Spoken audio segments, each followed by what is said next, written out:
पिछले एपिसोड में जावा यांग के लोग टियानन पर अटैक करने के लिए जाने लगे थे, इसीलिए यू हाओ और वांग भी उनका सामना करने के लिए रेडी हो गए होते हैं। इसके बाद अगले सीन में हम देखता है कि जावा यांग के बहुत सारे लोग टियानन पर अटैक करने के लिए जाने लगते हैं, क्योंकि जावा यांग ने अनाउंस किया था कि जो कोई भी टियानन को कैद कर लेगा वो उसे बहुत बड़ा इनाम देगा। लेकिन तभी हम देखता है कि वांग और यू हाओ जावा यांग के लोगों को मारने लगते हैं और यू हाओ कहता है कि अगर तुम टियानन को पकड़ना चाहती हो तो फिर इसके लिए तुम्हें सबसे पहले मुझसे होकर गुजरना पड़ेगा। फिर हम देखता है कि वो अपने पावर का भी यूज करने लगता है और इस तरह से वो जावा यांग के लोगों को बहुत ही आसानी से मारने लगा था। तभी इसी बीच हम देखता है कि यू हाओ अपने थर्ड सोल स्किल का यूज करने लगता है, इसीलिए अब जावा यांग का कोई भी आदमी उसके सामने कुछ नहीं कर पाता।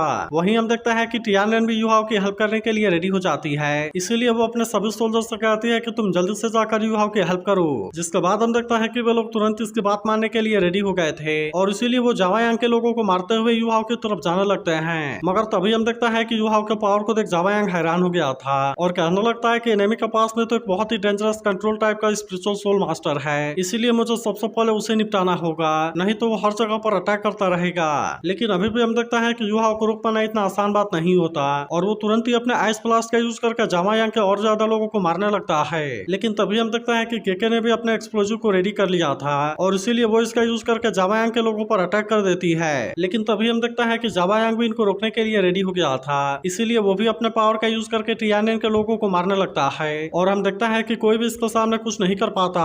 तभी इसी बीच हम देखता है कि वो अपने सोलिंग को भी एक्टिवेट कर लेता है, जिससे देख सभी हैरान होते हुए कहते हैं कि यह तो 7 इंच सोल सेंट है। मगर तभी हम देखता है कि जावा यांग भी अटैक करने के लिए रेडी हो गया था और वो तुरंत ही यू हाओ के ऊपर अटैक करना शुरू कर देता है। जिसके बाद हम देखता है कि वांग भी यू हाओ की हेल्प करने के लिए रेडी हो गया था और इसीलिए वो जावा यांग के ऊपर अटैक करने की कोशिश करता है। लेकिन तभी हम देखता है कि जावा यांग ने इनका अटैक को बहुत ही आसानी से रोक लिया था और इसीलिए वे दोनों जावा यांग के सामने कुछ भी नहीं कर पाते। तभी इसी बीच केके अपने सोल कैनन का यूज करके जावा यांग पर अटैक करने की कोशिश करती है, लेकिन हम देखता है कि उसके अटैक का जावा यांग के ऊपर कोई भी असर नहीं होता।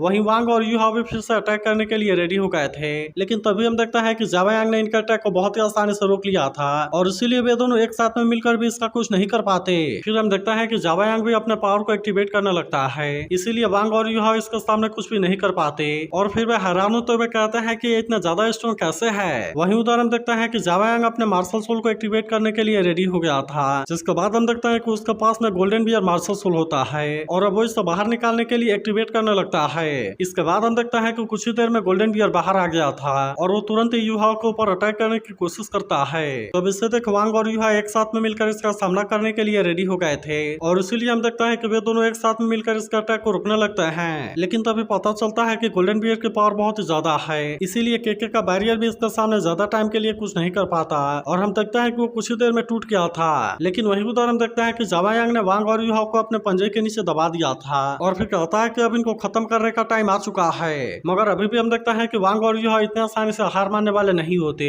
इसीलिए वे दोनों अपने मार्शल सोल फ्यूजन स्किल का यूज करने के लिए रेडी हो गए थे, जहाँ पर हम देखता है कि वांग अपने गॉडेस बटरफ्लाई का यूज करने लगा था, जबकि यू हाओ अपने आइस से एम्परर स्कॉर्पियन का यूज करने लगा था।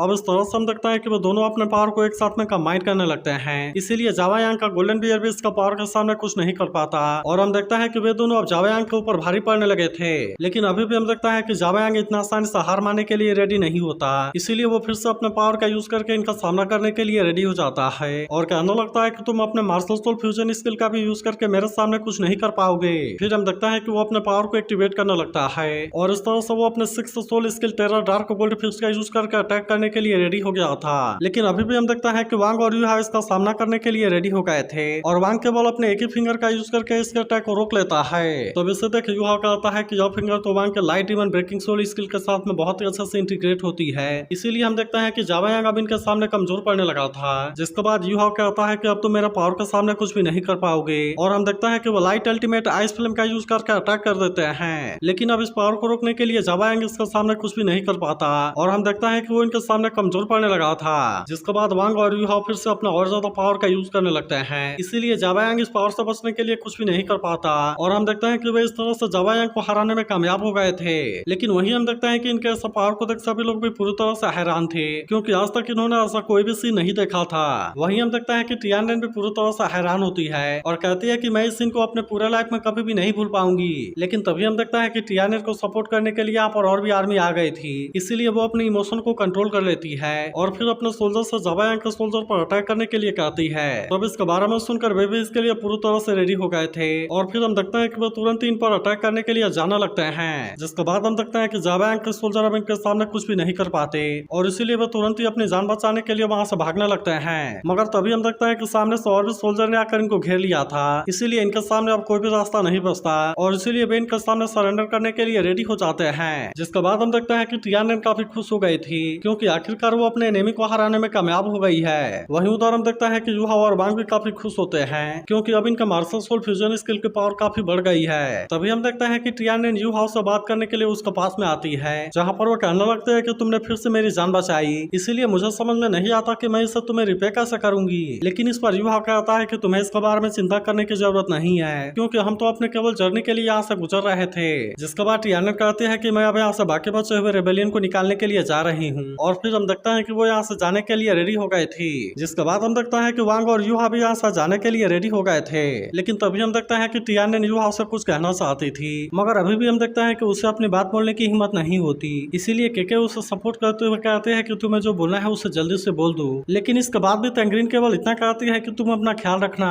जिसके बाद हम देखते हैं कि यूहा और वांग यहाँ पर और ज्यादा देरी नहीं करते और वे तुरंत यहाँ से अपने जर्नी की तरफ जाने लगते हैं। लेकिन वही उधर हम देखता है कि तैंग्रीन काफी उदास हो गई थी, क्योंकि वो अभी भी अपने दिल की बात यूहा को नहीं बता पाई थी। इसके बाद अगले सीन में हम देखता है कि वांग यूहा को अपने साथ लेकर एक जगह पर आ गया था, जहाँ पर हम देखता है कि चारों तरफ केवल आइस ही आइस होती है और वांग यूहा से कहता है कि यही मेरा घर है। तभी यूहा को पता चलता है कि यह तो असल में हॉटियन सेक्टर है, इसीलिए इसके बारे में जानकर यूहा को थोड़ी सी हैरानी होती है और फिर वो वांग से कहता है कि क्या तुम सच में हॉटियन सेक्टर के डिसाइपल हो। तब इस पर वांग इसे हाँ में जवाब देता है और फिर हम देखते हैं कि वे यहाँ से आगे जाने लगे थे। लेकिन वहीं हम देखते हैं कि यूहा यहाँ के नजारे को देख पूरी तरह से हैरान था और फिर कहता है कि यह सेक्टर पूरी दुनिया में सबसे बेस्ट माना जाता है। तभी इसी बीच हम देखता है कि वो यहाँ पर लिखे हुए लाइन को भी देखने लगता है और कहता है कि इसे जरूर ग्रेट फोर्स के साथ में लिखा गया होगा। अब इसीलिए हम देखते हैं कि वो इसे फील भी करने लगता है। जिसके बाद इलेक्ट्रोलक्स कहने लगता है कि यह असल में गॉड्स पैन के जनरेशन का हैंड राइटिंग है और फिर वो यूहा से पूछता है कि क्या तुम इन चार्म को समझ रहे हो, क्योंकि ये तुम्हारे प्रैक्टिस के लिए बहुत ही हेल्पफुल है। लेकिन अब हॉटियन सेक्टर को भी पता चल गया था कि वांग यहाँ पर आया है, इसीलिए हम देखता है कि कुछ लोग इसे लेने के लिए आ जाते हैं। लेकिन वे सभी वांग को यंग मास्टर बोल रहे थे और इस तरह से वो इसे अंदर चलने के लिए कहते हैं। जिसके बाद हम देखता है कि इस बात से यूहा की हैरानी और भी बढ़ गई थी और फिर वो वांग से कहता है कि क्या तुम यहाँ के यंग मास्टर हो।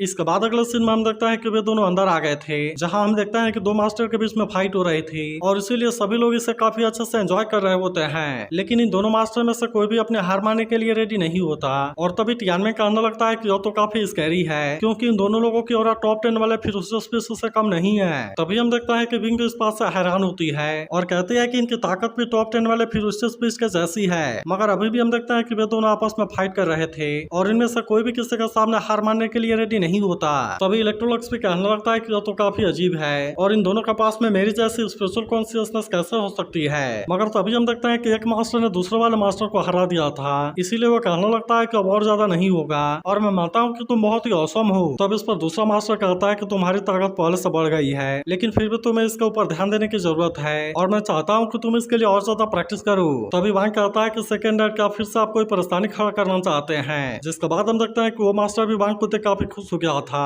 और कहता है कि तुम तो वापस आ गए। जिसके बाद हम देखता है कि वांग भी तुरंत जाकर इनके गले से मिलता है। फिर वे वांग से कहता है कि तुम तो अब काफी बड़े हो गए हो। इसके बाद हम देखता है कि वांग इनको यूहा के बारे में बताता है और कहता है कि ये मेरा फ्रेंड है। इसके अलावा हम देखता है कि वांग इनके बारे में भी यूहा को बताता है और कहता है कि ये सभी कंपटीशन असल में इनकी डेली प्रैक्टिस है। जिसके बाद हम देखता है कि यूहा भी इनको ग्रीट करता है। लेकिन तभी इनमें से एक मास्टर यूहा को अजीब तरीके से देखने लगा था, इसीलिए वांग को इस बात पर हंसी आती है। तभी वो मास्टर कहता है कि मेरा सरनेम ताई है और इसीलिए तुम मुझे ताइतियान बोल सकते हो। जिसके बाद दूसरा मास्टर कहता है कि मेरा नाम न्यूटियान है। लेकिन तभी हम देखता है कि ताइतियान के मन में कोई सवाल चल रहा था, इसीलिए वो यूहा से कहता है कि आज पहली बार वांग किसी को यहाँ पर लेकर आया है, इसलिए हमारा सेक्ट इसमें कभी भी लापरवाही नहीं करेगा। तभी इसी बीच हम देखता है कि यहाँ पर एक लड़का आता है और कहता है कि हमने रूम को तैयार कर दिया है। जिसके बाद न्यूटियान वांग से कहता है कि तुम यूहा को अपने साथ लेकर जाओ। तब इसके बारे में सुनकर वांग तुरंत यूहा को यहाँ से लेकर चला जाता है। लेकिन तभी हम देखता है कि ताइतियान को इसके बारे में काफी चिंता होती है, इसीलिए वो न्यूटियान से पूछता है कि आप इस लड़के के बारे में क्या सोचते हैं। तब इस पर न्यूटियान कहता है कि उसके कल्टीवेशन अभी भले ही लेवल 40 में है, लेकिन इसके बाद भी इसके पास में 1 लाख वाली सोल्डिंग है। जिसके बारे में सुनकर ताइतियान भी इस बात से हैरान हो गया था।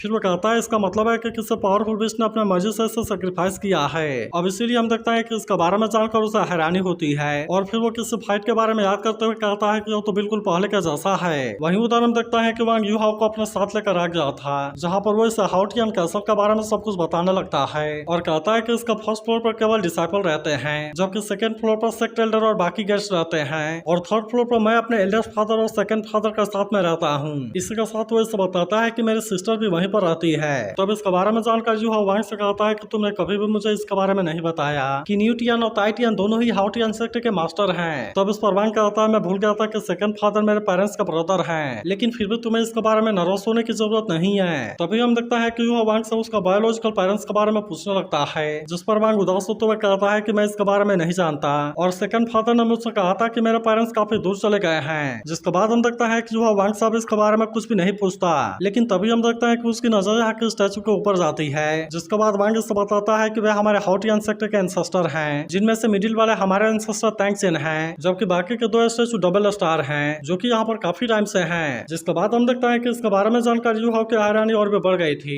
इसीलिए वो कहने लगता है कि हाउटियन सेक्टर तो सच में फेमस होने के लिए काबिल है। लेकिन तभी हम देखता है कि वांग यूहाओ को उसके रूम के पास में लेकर आ गया था, इसीलिए वो यूहाओ से कहता है कि यही तुम्हारा रूम है और मैं यहाँ पर किसी को साफ सफाई करने के लिए भेज दूंगा।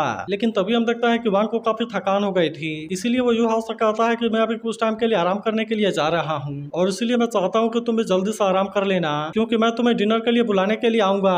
अब इतनी बात कहने के बाद हम देखता है कि वांग यहाँ से चला जाता है, जबकि वहीं यूहाओ अपने रूम के अंदर आ गया था। लेकिन तभी वो देखता है कि उसके बेड वाले जगह पर तो कोई बहुत बड़ी आइस है, और इसीलिए इसे देख उसे कुछ भी समझ में नहीं आता।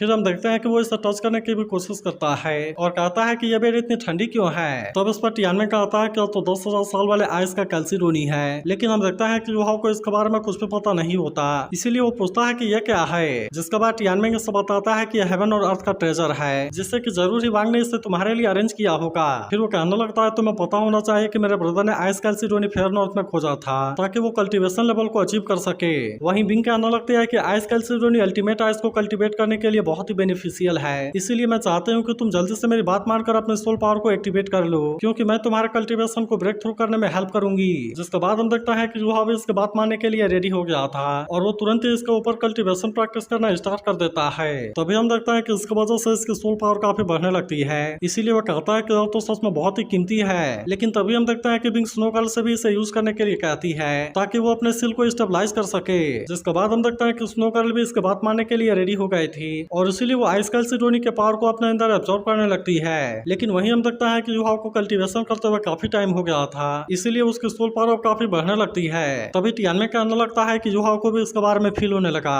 क्योंकि इन चारों लाइन के पावर तो सच में काफी अमेजिंग है। लेकिन तभी हम देखता है कि यूहाओ की सोल पावर बहुत ही जल्दी लेवल 47 में पहुंच गई थी, इसीलिए हम देखता है कि वो इस बात से काफी खुश होता है। मगर तभी हम देखता है कि सिमुलेटेड सोल स्किल को मेंटेन करना इसके लिए काफी मुश्किल हो गया था, इसीलिए इसकी पावर आउट ऑफ कंट्रोल होने लगती है। लेकिन तभी हम देखता है कि टाइटियन और न्यूटियन को भी इसके बारे में पता चल गया था, इसीलिए वे आपस में बात करने लगता है कि यह लड़का तो काफी अजीब है, क्योंकि यह तो बिल्कुल ही यहाँ पर अपने आप को आउटसाइडर नहीं समझ रहा। लेकिन वहीं हम देखता है कि यूहाओ के स्पिरिचुअल सी ने और 2 सील को ओपन कर दिया था, इसीलिए टियानमेन कहने लगता है कि ये इंप्रूवमेंट तो काफी तेजी से हो रही है, और इसीलिए मैं इसमें सील हुए स्पिरिचुअल पावर को एडवांस में रिलीज कर देता हूँ। अब इतनी बात करने के बाद हम देखता है कि वो तुरंत ही ऐसा करने के लिए रेडी हो गया था। वहीं हम देखता है कि स्नो गर्ल भी काफी टाइम से यहाँ का पावर को एब्जॉर्ब कर रही होती है, जिसका वजह से हम देखते हैं कि उसकी ओरिजिनल पावर एक्टिवेट होने लगती है, और इसीलिए इस बात से वो काफी परेशान हो जाती है। लेकिन अब हम देखते हैं कि वो इसे ज्यादा टाइम के लिए कंट्रोल नहीं कर पाती, और इसीलिए उसकी आइस पावर चारों तरफ फैलने लगती है। तभी हम देखता है कि यूहाओ भी इस बात से परेशान हो गया था और कहने लगता है कि ये क्या हुआ। जिसके बाद हम देखता है कि इलेक्ट्रोलक्स भी यहाँ पर आ गया था और कहता है कि क्या मेरी सोल लूज हो गई, और कहता है कि क्या मेरी सील कमजोर हो गई।